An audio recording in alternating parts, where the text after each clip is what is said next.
Hello, so I'm going to be talking about how I would use the assignment that we were given to build a working lung in a classroom setting. So, first of all, this is my working lung. The different things that I needed to make it were just a 2-liter bottle or half of one at least, some tape, some modeling clay, 2 straws, and 2 balloons, and plastic wrap. As far as ease of getting these, I feel like it would be an easy requirement for students to have. I got all of these at a local dollar store in my area, so I think that's a really good thing when teaching kids and requiring hands-on materials. In a virtual setting, obviously, it's kind of hard to supply these for the children, but when you're giving them easily attainable things, it's better as far as outcome and participation, so I thought that was really helpful. I would probably use this assignment with eighth graders. And the two standards that I found were 4.3, which is identify ways of increasing physical activity in routine daily activities, and 4.4, identify and apply basic principles in weight and resistance training and safety practices. So before I go into that, I want to show that it does actually work, which I thought was very cool.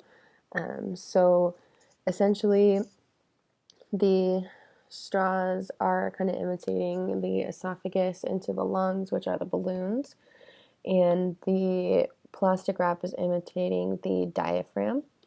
So when I pull down on the diaphragm, so down, the lungs inflate, kind of get smaller, inflate,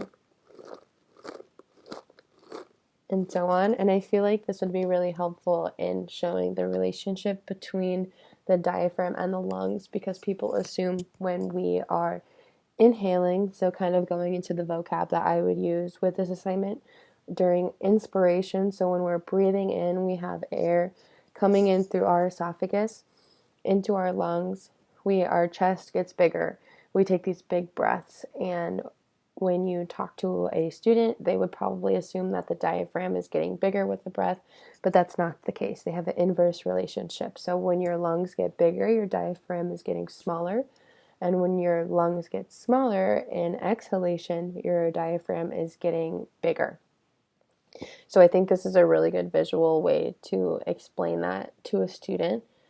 Um, the ways that I would incorporate the standards into this lesson is to kind of explain the process of oxygenation and deoxygenation of blood and how the muscles use the blood, or use the oxygen in different types of workouts. So for example, in standard 4.4, it's talking about basic principles in weight and resistance training.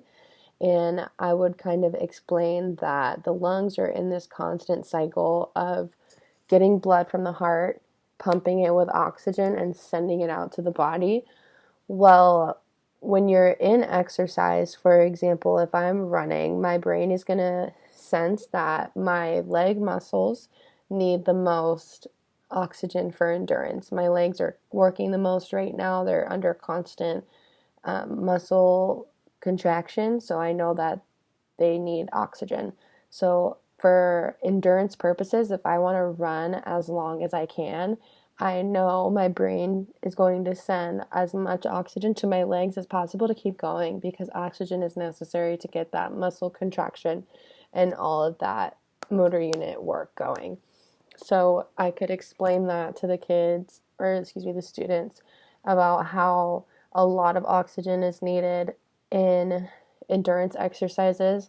And when you're doing high weight and lower reps, it obviously still uses oxygen, but it's not as much because it's not an endurance exercise. You're doing a super heavy weight for maybe a 1 to 3 set rep, and after that you can rest and you can wait until your heart rate recovers, and then you can do that again.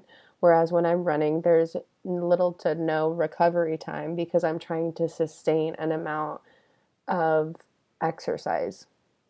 So that's how I would explain 4.4. And then with 4.3, some other vocab that I would talk about would be your target heart rate zones. So when you're trying to increase physical activity in your daily routine, I would explain obviously what are the target heart rate zones or percentages of your max and the different ways that we can hit those throughout the day. So, taking the stairs when you can, taking a walk instead of your car or a bike if you can, and just hitting 10,000 steps, different little things that will raise your heart rate even just for a little bit, bringing it in and out of those zones, bringing it up, giving it a rest period, and that back and forth to really strengthen your heart muscles. And the role that the lungs play in that, obviously, just constantly oxygenating blood for our muscles to go in and out of the heart rate zones. Um, I believe that with hands-on activities like this, it's super helpful for students. I myself am a hands-on learner, and with complex concepts such as the inverse relationship between the diaphragm and the lungs, it can be hard for a student to picture that as one is getting bigger, one's getting smaller, and vice versa. And I believe that seeing this after it's something that they create and they're in control of, then they're physically manipulating, it might be really easier for them to grasp that concept. And again, referring back to the beginning when I mentioned the ease of getting these supplies and how simple it was and cost effective, it was under $10. And again, everything was found at like a dollar store. So I feel like that's the ideal situation as far as supply gathering for a class. So I definitely see that um, myself using this in a classroom when I can, as well as other hands on activities.